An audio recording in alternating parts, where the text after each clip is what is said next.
Hello friends, welcome back to my channel. आता वाजत आले आहेत 10 रात्रीचे आणि माझं जेवण वगैरे झालं. आणि काय माझे पिल्लू लवकर काही झोपत नाही, खूप झोपायला त्यांना वेळच होते किती म्हटलं तरी. मी तुम्हाला टाईम दाखवते. हे बघा, रात्रीचे 10 वाजत आलेले आहेत आणि बाहेर अंधार आहे. तर जेवण वगैरे झालं माझं. तर ईशिनला पण देऊन देते, तो पण ऐकत नाही आहे. जेवण कर खूप वेळपासून म्हणत आहे, तो पण नाही ऐकत आहे. इवांशीचं बेबीचं झालेलं जेवण आणि तिचं काम आहे नुसतं घरात पसारा करणं. जिकडे तिकडे बघाल तुम्हाला पसाराच दिसेल. मी क्लीन करायचं काम करते आणि ते पसारा. तर तसे पण माझे मुलं लवकर झोपणार नाही आहे. तर मी आता रेसिपी बनवणार आहे, कारण आता होळी येत आहे आणि होळीमध्ये कसं जास्तीत जास्त लोक स्वीटमध्ये बनवतात. त्यानंतर कोणी भुजिया बनवतात. तसं आपल्या महाराष्ट्रामध्ये पुरणपोळी जास्त बनवली जाते. पण आता जशी मी इथे राहते या सोसायटीमध्ये, माझ्या ज्या पण मैत्रिणी आहे ह्या सर्व बाहेरच्या आहेत. जसं कोणी बिहारच्या आहेत, कोणी गुजरातच्या आहे, कोणी राजस्थानच्या, कोणी नेपाळच्या. अशा सर्व वेगवेगळे आहेत. आणि जास्त करून मला हेच ऐकायला भेटलं की होळीमध्ये त्यांच्याकडे भुजिया बनवतात म्हणून. भुजिया की गुजिया बनवतात. तर गुजिया जे बनवले जाते ते मैद्यापासून बनवले जाते. जसं आपण करंज्या बनवतात ना, करंज्या ज्या आपल्या करंज्या आहेत ते त्यांची गुजिया आहे. तर मी तशातनं नाही बनवणार आहे. मी बनवणार आहे एकदम झटपट अशी मिठाई, गुजिया मिठाई. त्याच्यामध्ये आपण फ्राय वगैरे असं काही करायचं नाही आहे. झटपट लवकरात लवकर ही रेसिपी बनवून तयार होते. तर अशी एक गुजिया मिठाई मी बनवत आहे. कारण कसं लवकरात लवकर मला बनवून उद्या अपलोड पण करायचं आहे. तर त्याच्यासाठी मी झटपट बनणारी रेसिपी चूज केलेली आहे. तर आज ही रेसिपी तुमच्यासोबत पण शेअर करते, कारण ही रेसिपी मी बनवत होती माझ्या वाव फूड चॅनलसाठी, जो की कुकिंगचा चॅनल आहे. तर तिथल्याच मग जे पण रेसिपी असतात ते मी इकडे तुमच्यासोबत पण शेअर करत असते. तर चला, आज मस्त अशी मिठाईची रेसिपी तुमच्यासोबत शेअर करते.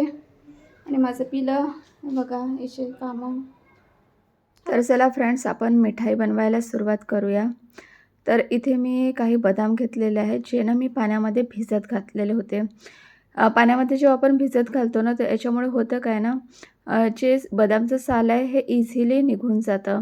जर तुमच्याकडे वेळ नसेल आणि तुम्हाला झटपट ही रेसिपी बनवायची असेल, तर तुम्ही ना गरम पाण्यामध्ये बदाम टाकून घ्यायचे आणि थोडा वेळ पकू द्यायचं. म्हणजे हे बदाम जे आहे हे फुलतात आणि मग याचं साल इझिली निघून जाते.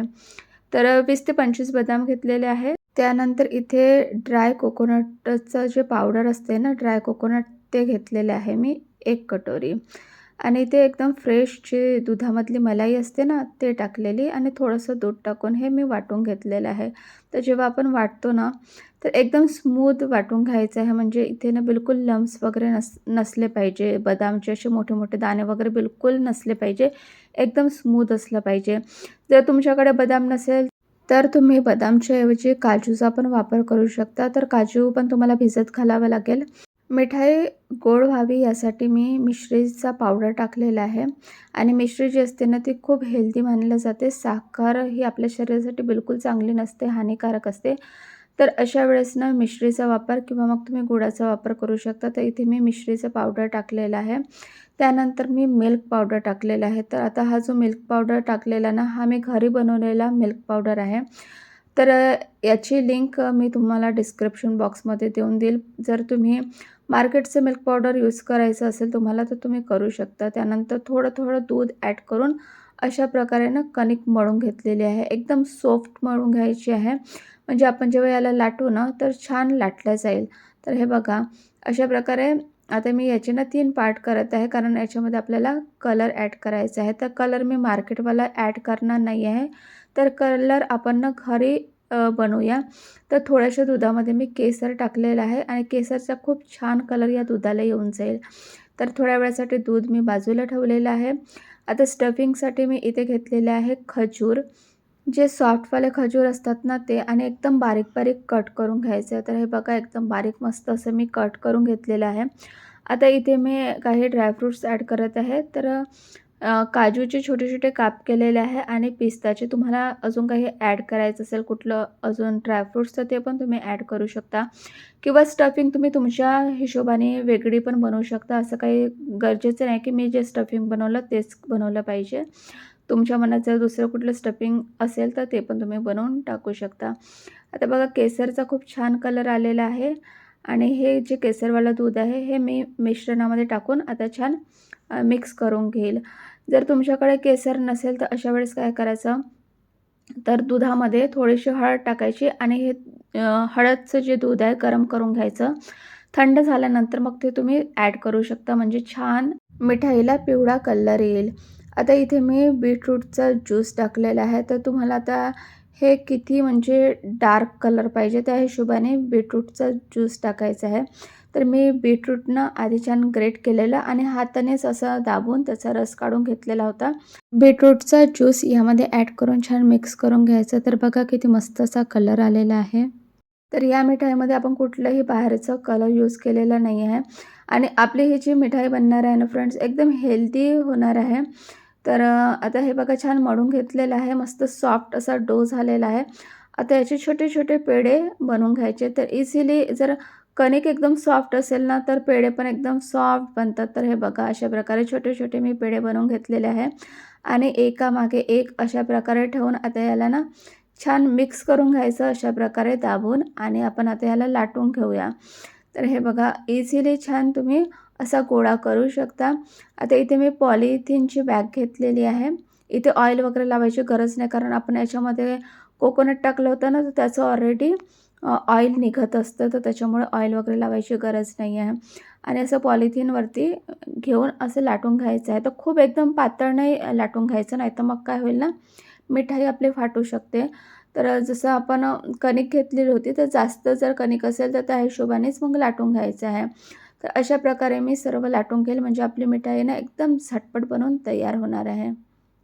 तर तुम्ही यापासून वेगवेगळ्या शेपची पण मिठाई बनवू शकता. आता जशी मी गुजियाचा शेप देत आहे, तर असं काही गरजेचं नाही की सेम तशाच प्रकारे बनवली पाहिजे. तुमच्या मनात असेल तर तुम्ही वेगळ्या प्रकारे पण बनवू शकता. तर हे बघा अशा प्रकारे मी इथे लाटून घेतलेली आहे आणि मस्त असा कलर दिसत आहे. तर हे बघा. आता इथे मी करंजीचा साचा घेतलेला आहे. तर माझ्याकडे हा जो साचा आहे ना फ्रेंड्स, हा थोडा मोठा आहे. तर त्याच्यामुळे मी कशा ना असे वेगवेगळे असे सेपरेट लाटून घेतलेलं आहे. म्हणजे एकच अशी पूर्ण लाटून टाकलेलं नाही आहे, कारण मोठं असल्यामुळे हा साचा. त्याची आपण लाटलेली मिठाईची पोळी आहे ना, ते मी साच्यावरती ठेवली. त्याच्यानंतर स्टफिंग टाकलेलं आणि परत वरून एक अशा प्रकारे मिठाईची पोळी जी होती, ती लावून घेतलेली आहे आणि चांगलं असं दाबून घ्यायचं म्हणजे छान असा शेप आपल्या मिठाईला येतो. तर हे बघा कलरफुल आपली मस्त करंजीवाली मिठाई बनवून तयार झालेली आहे. बघा किती छान दिसत आहे. तर यालाच गुजिया म्हणतात. फक्त हे कसं ना आपण मिठाई मध्ये बनवलेली आहे. तर मार्केटमध्ये ही जी मिठाई आहे खूप महागडी मिळते. तर चला याला आपण मस्त डेकोर करू, की जेणेकरून ही बघायला पण खूप सुंदर दिसेल. तर वरून मी चांदीचा वर्क लावत आहे, ज्याच्यामुळे की आपली मिठाई खूप छान चमचमीत चमकेल. हे बघा किती छान दिसत आहे. थोडंसं आपण चांदीचं वर्क लावलं तर. आणि काही पिस्त्याचे काजूचे मी काप इथे ठेवलेले आहे. तर होळी स्पेशल मिठाई आपली तयार झालेली आहे. याला कट करून दाखवते की आतमधलं स्टफिंग कसं दिसते तर ते. तर हे बघा इझिली कट होते कारण ना हे आपण मिल्क पावडरपासून बनवलं असल्यामुळे एकदम सॉफ्ट असते ही मिठाई. तर फ्रेंड्स, होळी स्पेशल मिठाईची रेसिपी तयार झालेली आहे, जी की मार्केटमध्ये खूप महागडी अशी मिठाई मिळत असते. पण आपण एकदम कमी किमतीमध्ये आणि हेल्दी पद्धतीने ही मिठाईची रेसिपी बनवलेली आहे. यामध्ये नाही आपण साखरेचा वापर केलेला आहे आणि नाही कलरचा. एकदम हेल्दी अशी मिठाई आहे. तर नक्की ट्राय कराल. तुम्हाला आजची रेसिपी कशी वाटली नक्की कमेंट्स करून सांगाल. तर नेक्स्ट व्हिडिओमध्ये भेटूया नेक्स्ट हेल्दी रेसिपीसोबत. तोपर्यंत बाय बाय. Happy Holy.